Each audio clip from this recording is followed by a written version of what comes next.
This is the Sleeper Hold Podcast.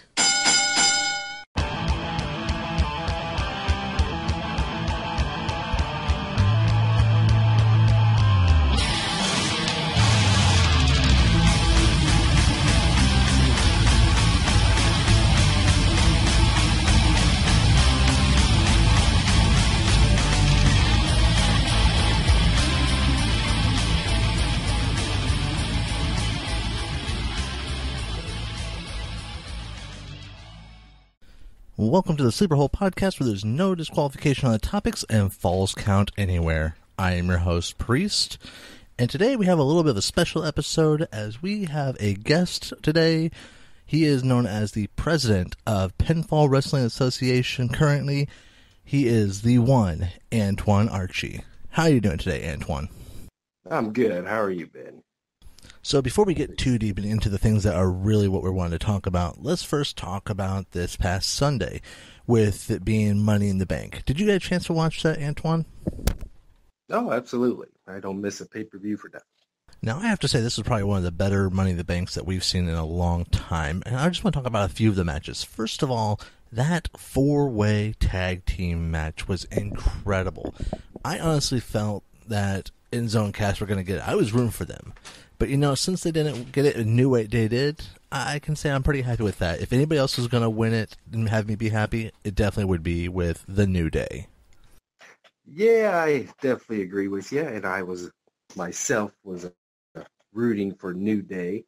I'm glad they were able to pull off the victory there. You know, and I have to give the New Day props. I mean, it's pretty awesome. They are getting close to record-setting numbers of their title reign as the tag team champions. Oh, yeah. Yeah. Well, I mean, it does help you have three members of the tag team instead of two, but most of the time it is Big E and Kofi doing the majority of the ring work. Yeah, it seems more often than not that, you know, Kofi and Big E are the ones in the ring, while Xavier Woods is more like the Jimmy Hart of the group, if you will. Right, right. Now, another match I want to talk about, of course, is the women's tag team match with Becky and Natty going up against Dana Brooke and Charlotte. And, you know, of course I got to go for my girls, Natty and Becky, but unfortunately they did not win. But then we got to see something that was really unexpected with Natty kind of exploding at the end and taking it out on Becky. And I know a lot of people are going to be asking me stuff like, how can you still support Natty after what she did? How can you still be a fan of Natty's, Priest? Well, you know what? I've always been a fan of Natty, even when she was heel to begin with, back with Beth Phoenix and all that stuff. I thought she was a great heel back then. And you know what? She was just frustrated. She was fed up. I don't blame her. She was fed up with all that was happening. She can't beat her in a tag team. She just can't do it. I mean, she's going to have to find a new direction. And hopefully, maybe for Natalya, that's the direction she needs to go.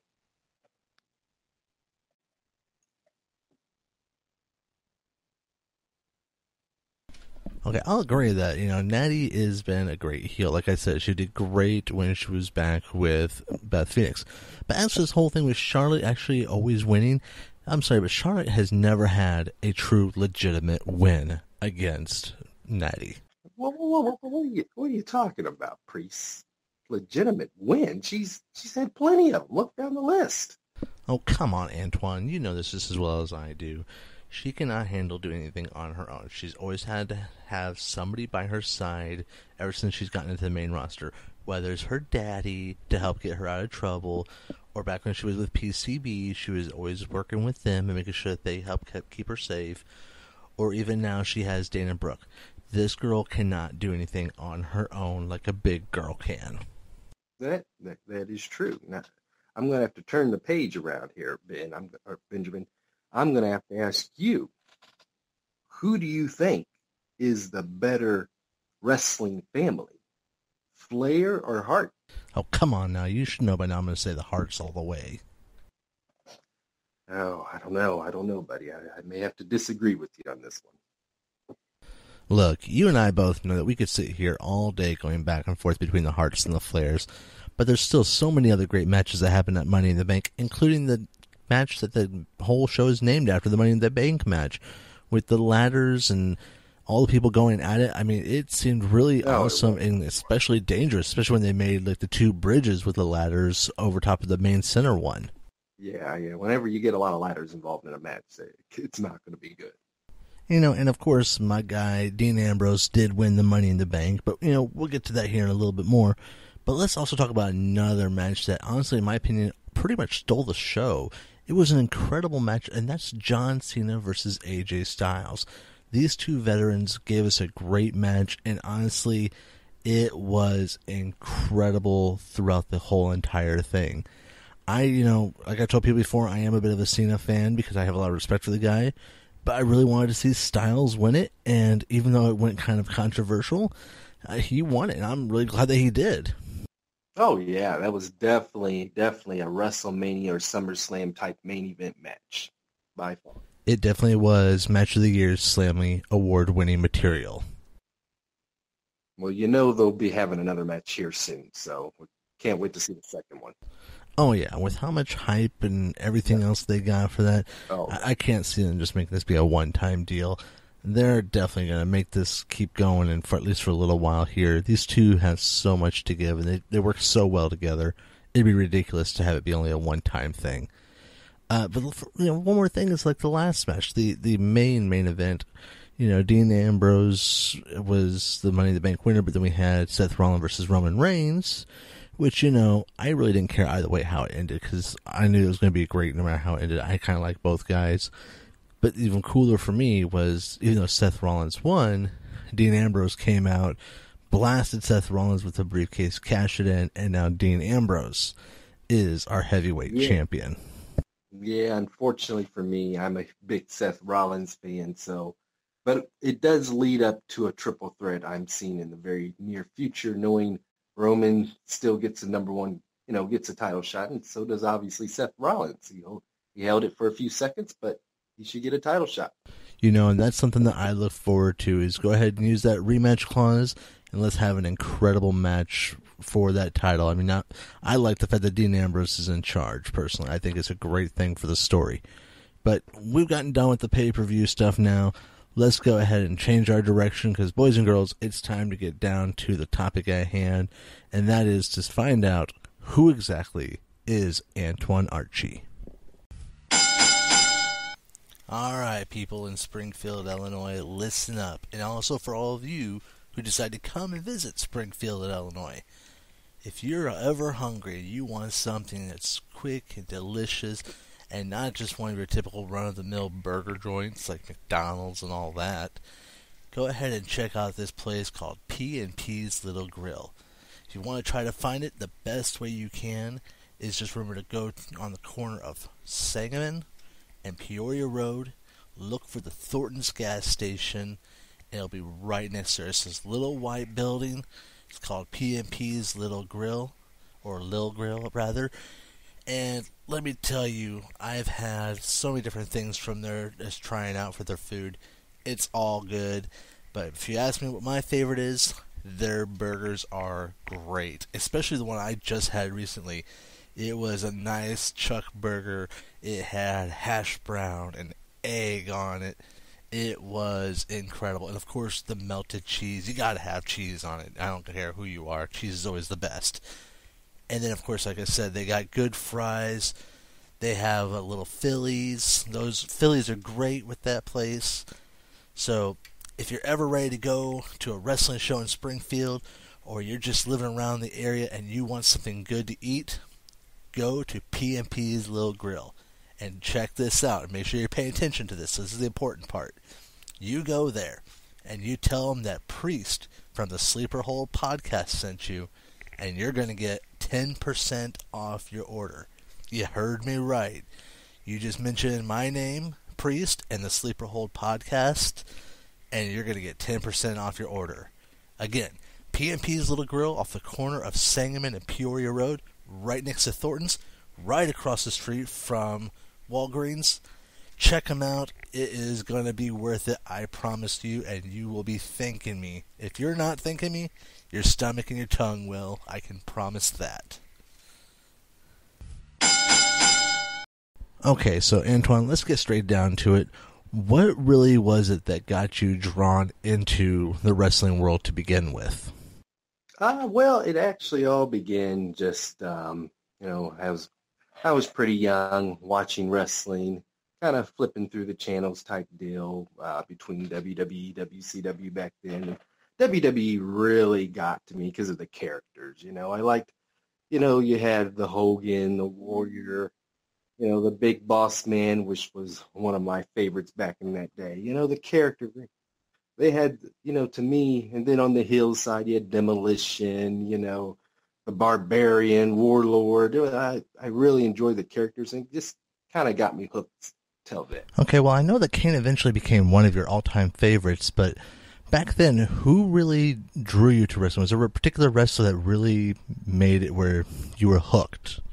Oh, my God, it's The Undertaker. I mean, he is my favorite wrestler. I mean, without Undertaker, there is no Kane, obviously. But just like I said, Undertaker obviously played a huge character, probably the best character in WWE history. And with him and Paul Bearer, that's a no-brainer for me. But what was it about The Undertaker? I mean, was it his gimmick, his character? Was it the athletic ability or his moves? What really drew you with The Undertaker, do you think? Or was it a little bit of both? I would say probably more the character. I mean, through the years, I think The Undertaker's wrestling ability got, pretty good as well. But yeah, I would say probably more the character. I like the dark characters, obviously with liking Kane as well. So yeah, I mean, Undertaker and Kane aren't known for their great wrestling ability, maybe compared to a Shawn Michaels or Bret Hart. But, for me, they're definitely the ones I've always looked up. Well, yeah, and you got to think about it. With Kane and Undertaker both having such great veteran status, I mean, they've been, a lot of respect from the entire locker room and team. I mean, everybody looks for that approval from Undertaker, and it's pretty much gotten that same way now with even Kane. One of my favorite things I like to watch is Swerved off of the WWE Network, and there was one time where Paige had a cattle prod they gave her, and she was going around and shocking people, and she even, one time asked Kane if she could shock him, and he told her no, and she said something about how he's the only person that she was not going to shock without permission. Like, she was kind of intimidated and too respectful of him. Oh, yeah. I mean, Kane and Undertaker, they get a lot of respect from the WWE locker room. I mean, look at, and, longevity. You don't get that too much in this industry. And the Undertaker and Kane have, both have very longevity. So for right now, let's talk about the wrestler side of things. I mean, we'll get to the behind-the-scenes stuff later on, but you used to wrestle. I know this. And my question is, where did you get started? How did you get started? What really got you to that point of being inside that squared circle? Started with 3CW. But before then, even, as a young kid, you always have, the backyard type fed, that you do. And myself, I went through that phase that I started a backyard fed, and, ours was a little different. It wasn't actually in a backyard. We were actually in a house. So I had a friend of mine who, didn't mind his house being destroyed. So that's where we started. And then from there, actually before 3CW, I did a little training at MWA, Midwest Wrestling Alliance. Obviously later on known as New Midwest Wrestling, before actually help starting 3CW. When I first met you, you were going by the name of Candy Deluxe. Is that where it all started, or were you going by something else first? Yes, I did. I actually did. Even in the backyard wrestling days, I had the name of Candy Deluxe. That's where it all started. So for those who don't know or didn't get to see it, why don't you give a little bit of explanation of who Candy Deluxe is, who the character is? Yeah. It was basically, coming off as a exotic dancer, stripper that never stripped, kind of thing, trying to, get the ladies' attention with the dancing moves and, the body type deal. So, kind of, like I just said earlier, character. That's kind of what Candy Deluxe was. It was a character. Now, it wasn't always Candy Deluxe. I remember one time when you started to go more towards the darker side, you became Candy Cane. wearing like the Jason mask and looking all dark and brooding, and your attire was even darker. What was that all about? Yeah. I mean, it was like I said, I like dark characters, kind of a thing from The Undertaker, a thing from Kane. So it was something I've always wanted to do and never got the opportunity to do. So, that's kind of where I came up with the Candy Cane, keeping the Candy character, with the name Candy, then kind of changing it around. Of course, Candy cane is also, a very popular treat during the holiday season. And I will admit that Candy Deluxe was probably one of my favorite characters that I got to see from the local area. And honestly, with the whole dark brooding, I mean, even your attire was darker, you seemed darker, more malicious. And I really feel like you pulled it off well. You did a great job with it. Yes, thanks. Oh, yeah, I definitely enjoyed it. A lot of people said, well, it's not you, but really it was me. It's like what I felt, what I've always wanted to do, doing that kind of character. Now, I also like playing the role that I did as Candy Deluxe, but the role is Candy Cane, and I don't know if you knew about this one, but Lucian Venom, another role I played, which was kind of, similar to Candy Cane, the dark character. Honestly, I can't say that I remember Lucian Venom. Yeah. I'll have to see if I can find some records or anything about that and look up some old archive videos. One thing, though, with each character, was there ever any harboring emotions or feelings that kind of really pushed for those characters to be created or to come out? Was there ever, like, harboring anger or frustrations that brought Candy Deluxe into Candy Cane or anything of that sort? I don't know if there really was. I do know, back in the after the 3CW days, kind of the UVW days, as you know very well, the Pop Star Candy Deluxe, that was definitely probably one of my favorite runs. It wasn't my longest run, but it was definitely one of the most popular favorite runs of mine that I've had. I was kind of, the heel, one of the major heels of the company, but didn't have the main role of the company. I wasn't the Seth Rollins leading the company, but I did play a major role in being a heel, and I really enjoyed going out there pretending I can sing.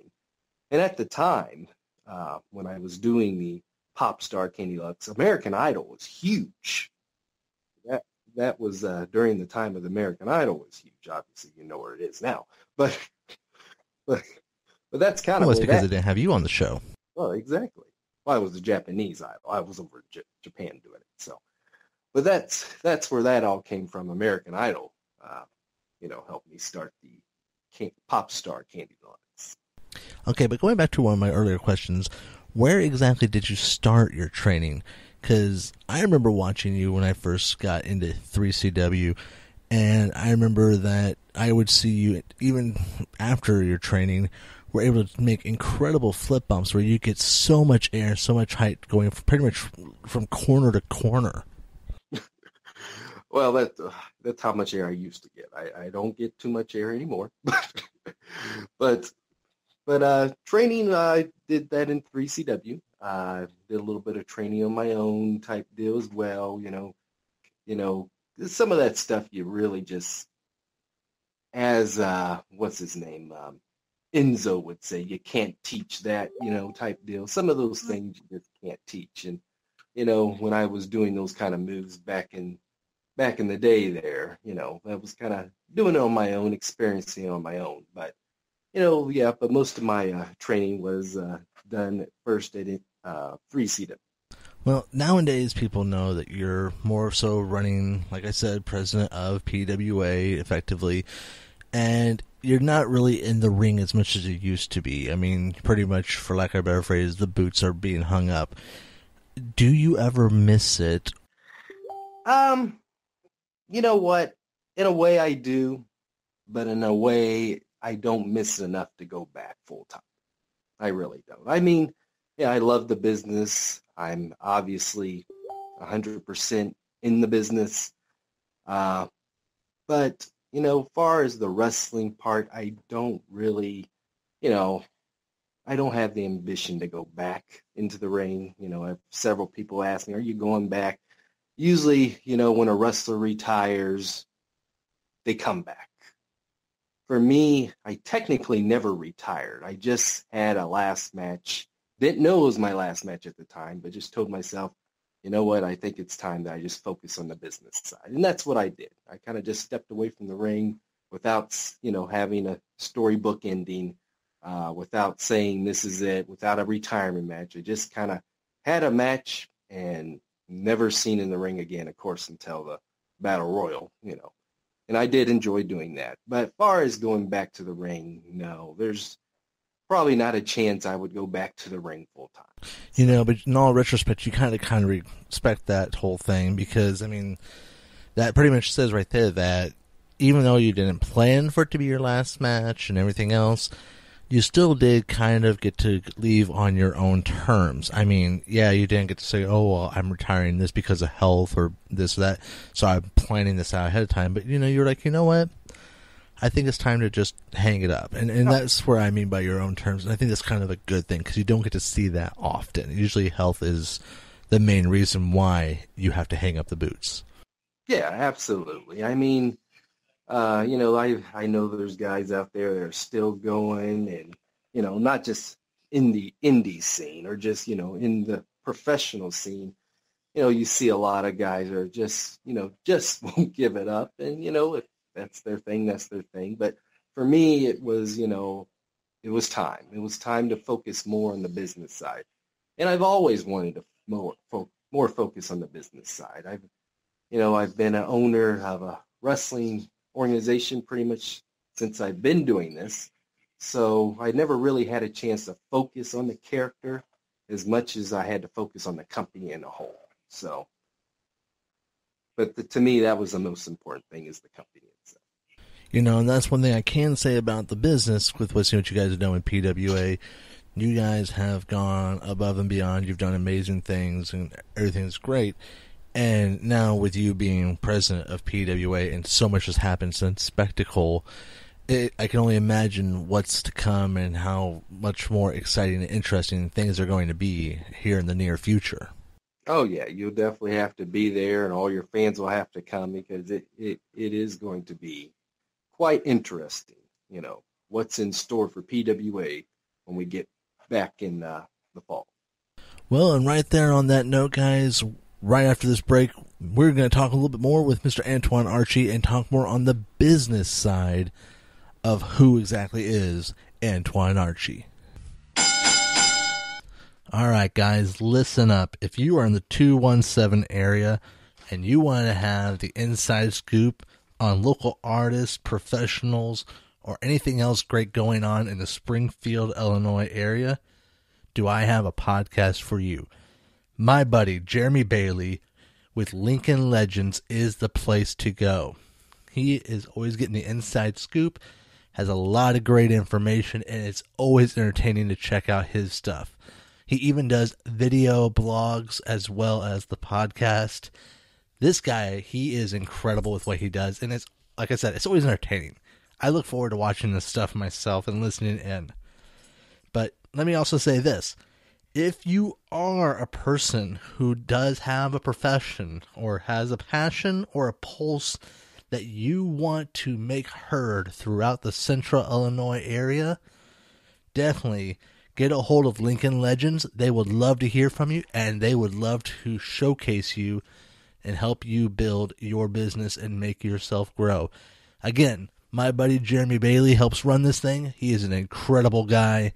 Hats off to him. You would not go wrong talking to this guy and checking out his stuff. Again, that's Lincoln Legends. Google it, check it on Facebook, watch a little bit of it, listen in. You won't be disappointed. So kind of like what was talked about before, you've been in various feds and you've actually owned a few different feds. So looking back and comparing to now, how do you feel the business side of everything is compared to, back in the 3CW days to what you have now with PWA? Oh, wow. I mean, it's a total 360. Back in the 3CW days, there was no, most of your guys who worked for you just worked for your organization. We didn't have a lot of guys working in other organizations. There was a tight niche group, which there is now today, but it was real tight back then. And just the indie scene for this area, was kind of starting off. New Midwest was just starting. 3CW, we just started right at, a few years later after them. So the indie scene, it was just starting off, but it was pretty hot. I mean, the rivalry between the two feds was very interesting, to say the least. I would definitely say that. So one thing I have to ask you is, I remember hearing that back then it was very ruthless competition, to the point where even, one thing I heard was that you guys actually had people from New Midwest come to your venue and stand outside the door to try to drive away customers and redirect them to their show instead, to basically steal the tickets. It was some competition. There was some competition, whether it be, what you just said or something else, but there was a lot of competition. I will say that. Kind of like the Monday Night Wars, the WCW against WWE type deal. You kind of had that with the two organizations back then. They weren't big fans of each other. And there was a lot of competition, but you did have the diehard New Midwest fans, and you had the diehard 3CW fans. So, at that time, the fans who went to those, to the shows or the organizations they liked, they were pretty much behind those organizations, no matter what. No matter, if somebody tried to lure them to do something, to go to their other show or not. They were pretty diehard fans back then. All right, I'm going to give you a word. I want you to explain what your thoughts are on it for back then and now. And it's a word I absolutely hate hearing, almost as much as I hate hearing the term squash match, and that's cutthroat.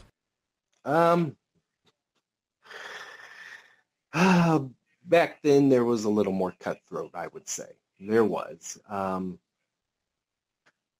Far as, because you did have the different competition going at it. Now there's it's still out there, but I would say it's not so much organizations as it is maybe, individuals.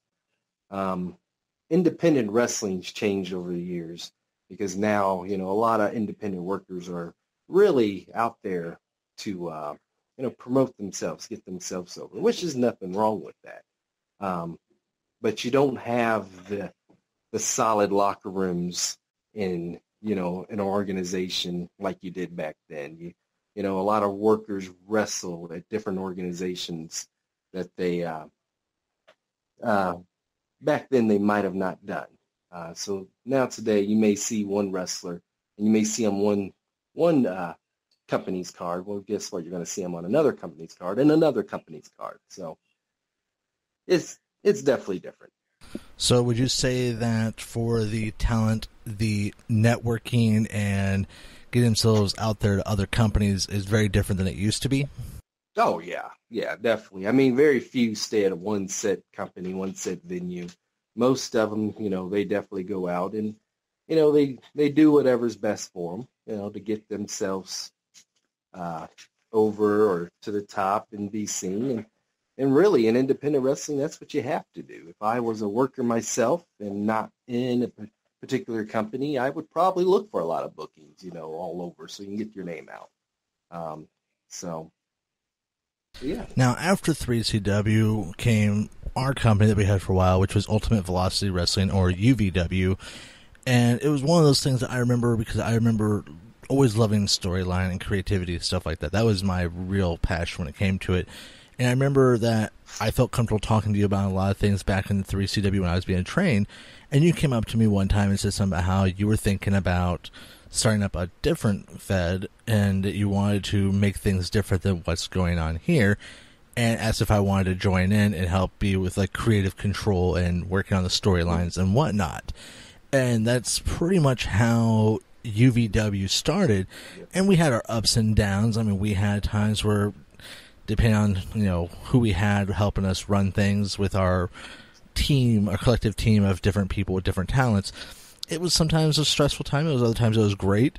But, the great part that I always remember is that, within a year, we were easily turning a profit. We were actually ahead of what we were needing to pay up. Oh, yeah. I remember the UVW days pretty well. Yeah, we were turning a profit. It was a few, less than a year, probably less than I left 3CW. And, UVW was turning, it was getting people's attention. We ran in the Nelson Center there for a while. That was kind of like our home base. So, but yeah, those were some good years.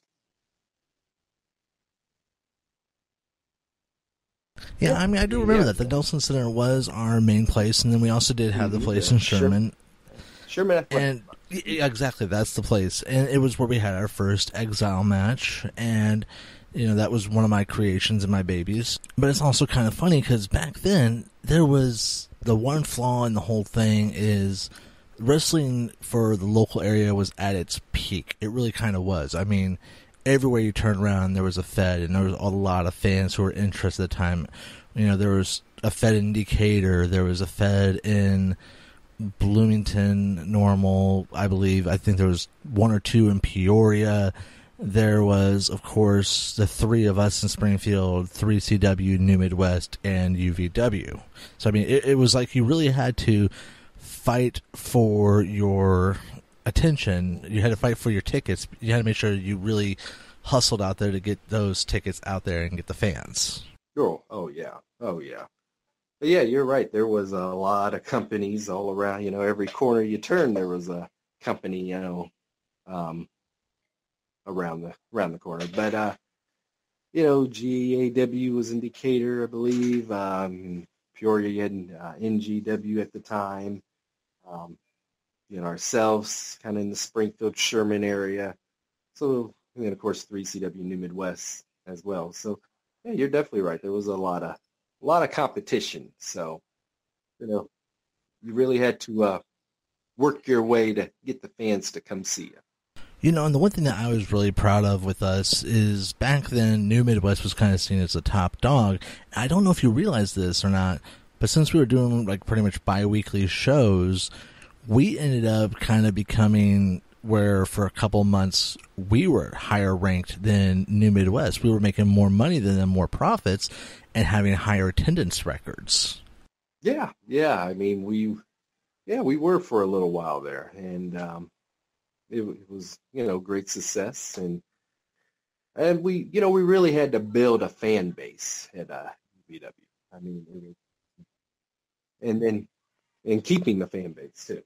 See, I think the trickiest part for us is that we wanted to branch away from 3CW's, hardcore, extreme type thing, right, and doing hardcore all the time. But we also didn't want to keep it very mild, very PG. We wanted to find that happy middle ground, if you can. And we definitely had some workers that were a little more than PG there, buddy. I also want to share that this is probably the one time that I've ever seen you show your angry side. For a lot of people who know Mr. Archie here, he always seems pretty laid back, able to laugh, always able to be pretty calm and collected. But there was one time, and it was, back near the fall, because we started having a lot of too many Chiefs, not enough Indians, and that really was, what kind of caused the fall. And when it first fell, I had a lot of resentment and anger and everything else towards a lot of people and a lot of things, especially when people keep poking the bear, if you will. It really kind of made it boil up to where I had a lot of bitterness. Looking back now and seeing the fact that, we did have too many Chiefs, not enough Indians, and too many people trying to take it in too many directions without having it really stay tight-knit like it should have been and like we originally intended.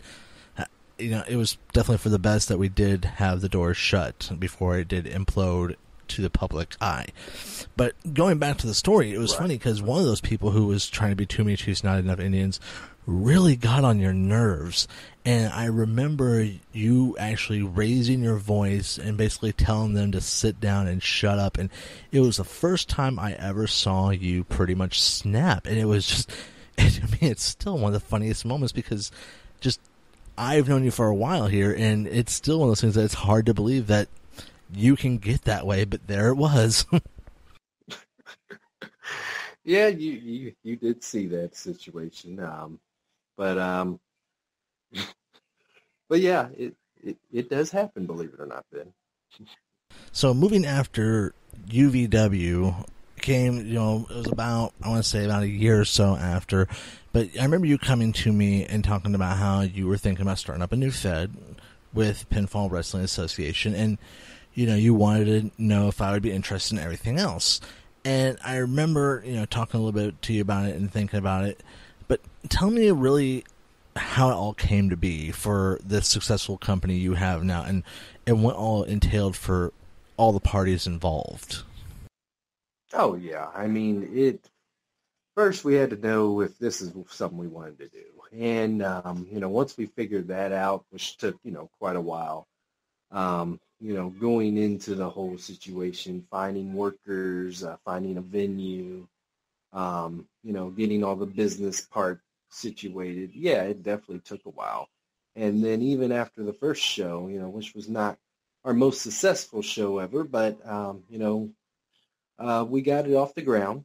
There were some workers there that, don't work for us anymore. But, it is what it is. And we got PWA off the ground. Back in May of 2011, we presented the Grand Wrestling Spectacle, which we just had our 6th Grand Wrestling Spectacle this past May. So, we went through a lot, but, I wouldn't change any of it, to be where we're at now. So, one thing I have to really tip my hat to you guys about that I've seen from talking to you guys on the inside is you have your guys who are all have a specific task or a specific focus. Somebody's in charge of a trainer, somebody's in charge of storyline, somebody's in charge of finance, in charge of sound and audio and all that stuff. You really have everybody with their set task, but even better is you have other people who are still in charge of one key area, but they have some training, some understanding of other fields. So in case that one person isn't there, you do have somebody who can be a proper backup to make sure that things still function smoothly. Right. I mean, it's a well-oiled machine. Like you said, everybody has different responsibilities, and, that's the way it should be, making sure nobody else steps on each other's toes. And, but yeah, it definitely works out that way. And the people who are in charge of, a certain thing, they're really good at what they're doing. So, I wouldn't just have a certain person train the wrestlers if they don't know how, or a certain person run the sound, but they've, only used the tape recorder before. So, whoever's doing right, they have to have their know-how, experience, and just making sure they're good at what they do. And I definitely have to say this team of PW and PWA, they're definitely good at what they do, and I appreciate every single one of them. One thing I know we should definitely shout out to with one of your cast crew member, however you want to phrase him, is a guy who I don't know how he wants me to address him on here, if he wants me to mention his name, so I won't. But he's a guy who I've seen that's in the back and not only tells people what the card's going to be like, but he sits there and, goes over it with everybody, and then he makes sure that they keep fresh with it and that they keep knowledge and going, okay, it's your turn coming up next, be ready.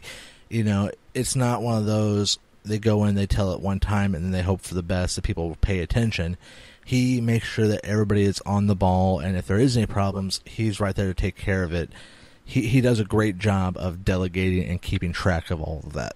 Oh, yeah. I mean, definitely. He is definitely good at what he does. Making sure everybody knows their role, knows their cue. It's amazing, and it really makes it look like a really good production. Wish it is. But, we're not going out there. We're not clustered. We're not, not knowing what's next, not knowing, what we're supposed to be doing. Everything's pretty well organized and, in good shape. So. Okay, so I have another word for you that I want to go ahead and use and see how you feel about it with today's generation, today's wrestling companies and everything else. And that's territories.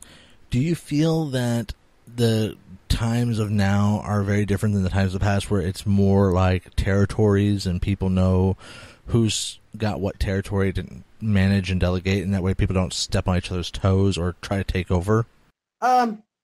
Yes. I think a lot of it, like ourselves, we have Springfield. Then there's organizations at a couple other different towns. I would say it's pretty territory. Now, does that mean another Fed couldn't try to come to another territory? I wouldn't put it past anybody, but, it could happen. But it is a kind of a respect thing as a promoter, not to step on another person's territory. But like I said, I mean, it happens. But at the same time, us at PWA, I can't speak for everybody else, but, we have been, we have tried to make it where we're more local, and then also the surrounding areas as well. We've done obviously more than just Springfield. We've hit Beardstown. We're home based in Auburn, Illinois. We've done shows in Jacksonville. So, we've done more than just Springfield. So we do tend to hit other towns. But from, it's been good so far. So definitely. Well, kind of what I mean is like, it's good that you guys are expanding, because I think that any company who does get big enough, they're going to expand. And that's the dream goal, because you want to get your name out there as much as possible. But, for example, there's a Fed in Kincaid. There's a Fed in Lincoln. Those are close by. You guys aren't going to go and invade those areas, just like those people know that really Springfield has been your home location for quite some time, so they're not going to try to turn around and invade Springfield or try to make their territory in Springfield as well, because they know that you have it established. Like I said earlier, you have a lot of the independent workers now who are, working at multiple Feds. You may see them on one of our cards, but they're also going to, another promotion's cards. And it's just, they're really trying to get themselves out there. And that's fine. That's fine. We understand that. You didn't have that so much back in the day because, you were pretty much with the company you were with, and, wherever that company went, you went. But like I said, it's a little different, but for a worker to get themselves out, that's what they have to do. They have to, see what else is out there. We've even had workers travel, to another state, not even near the Illinois area. And so, I mean, I've seen you bring girls from another state to be part of your roster, and they did a phenomenal job. Absolutely. I believe they're from Tennessee. One of my favorite examples that I got to experience with you guys was with Nia Jax. I mean, she was actually part of your guys' show one time. I remember, watching it and writing about it and everything else. And then shortly after, next thing I know, she's on NXT. Right. She's with the WWE, and it's like, well, that's really kind of awesome. I got to meet her and see her in action before she went to the big guys. And I'm sure that, even though you guys can't brag and say that, you're because of that, that you caused her to get there, it's got to be a nice little feather in the cap to say, hey, she was at our show and she wrestled for us before she went to NXT. Right. Oh, yeah. It's a great moment to, see something like that. And then also, we have a lot of trainees that came in. So to see one of them, make it to the big leagues would be an incredible accomplishment. Okay, so you, like me, have been around to see back in the 3CW days to now. And, back then with 3CW or even UVW, our main form of social media was MySpace. And if anybody who knows what that is, yeah, I'm sorry if you feel old right now. But the main thing is, it's really blown up to where now you have Facebook, you have Twitter, you have Instagram, you have the YouTube channel that you can put videos on. You have so many different social media avenues. Do you guys really feel that that's made a huge impact and a huge difference for your business? Social media, to me, it really does help a company, but, it kind of can also, to me, hurt a company. Back then when there was not so much social media, like you said, MySpace, and even before MySpace was out, you really had to get the word of mouth out, and without social media. You didn't have Facebook or YouTube or anything like that back in the 3CW New Midwest days. So it was a lot of really working to get the crowd, in there, and keeping them in there too. It was a lot of word of mouth, flyering. Maybe once in a while, if you could afford it, you can do a commercial. And that's kind of why I say, today social media has made it it made it easier, but it made it sometimes a little too easy.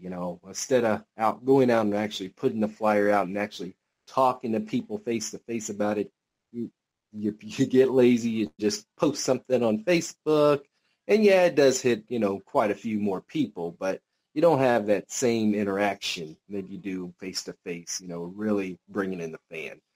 So, right, right, and with the social media, you really don't have that same personal connection like we did back then. Yeah, you may network with more people, which is good. Don't get me wrong; it's still good, but it's not not kind of the same it used to be. But yeah, we have no choice. Social media, you have to hit it hard. Facebook, YouTube, Twitter, whatever else is out there, definitely have to hit it hard on social media. Okay, so I'm going to ask you something I know probably a few people have wanted to ask before, and that's, sponsorship. You guys have had sponsors. How has that worked for you guys? How has it been effective, beneficial, or has it been a strain? What's the take on all that? Sponsors have been a challenge, especially at the beginning. I think now, it's obviously still a challenge. We have some sponsors. We had some sponsors that have come and gone, just part of the business. But yeah, sponsoring has been a bit of a challenge. If you can get a sponsor and hold on to them and have a good working partnership, relationship, that's great. And we have that with some of our sponsors. We had a good working relationship with them. But definitely appreciate, what our sponsors, the ones we have now and in the past, have done for us.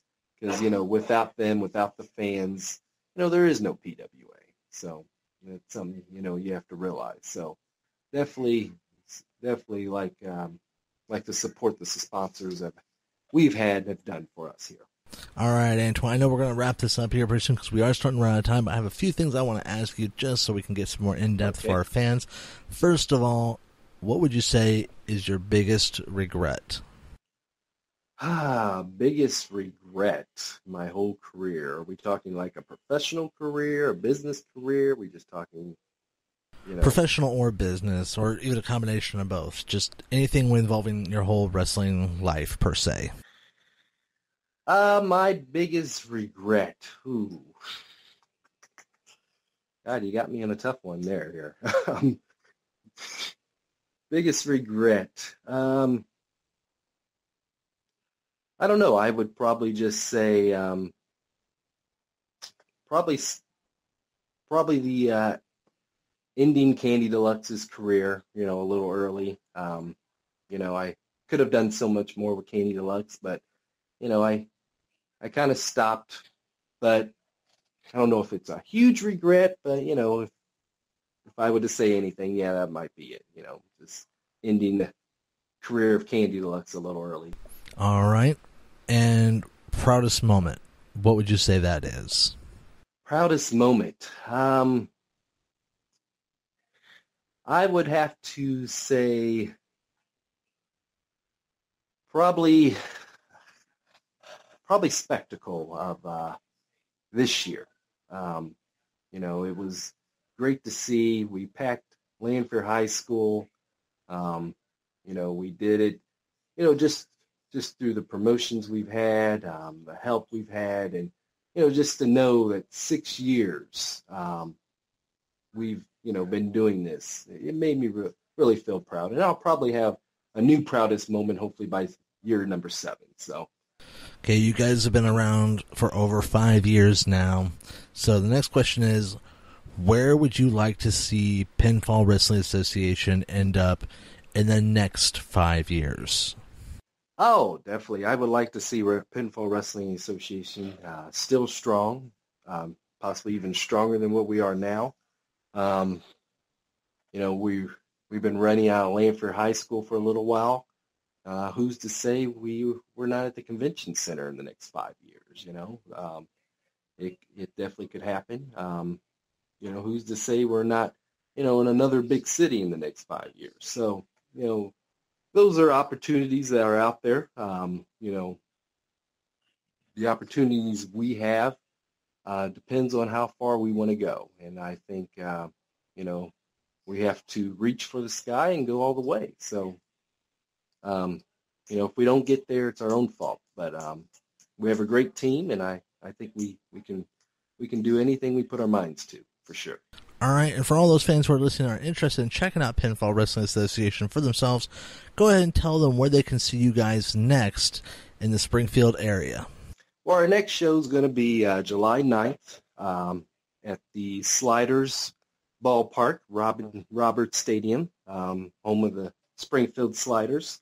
It'll be Take Me Out to the Brawl Game 3. This is one of my favorite shows. I'm a huge baseball fan in wrestling, so you gotta love it. If you're a baseball fan, you'll love it, but definitely stick around after the game because PWA will be there for Take Me to the Brawl Game 3, Saturday, July 9th. It's going to be awesome. Last year was awesome. I mean, we had the Sliders, we had Speedy out there. I mean, it's an amazing event. It's great. Well, ladies and gentlemen, you heard it right there. Take Me Out to the Brawl Game. That's the next one. I am looking forward to it as well. I will definitely be there. You should be there. And Antoine, thank you so much for being our guest today.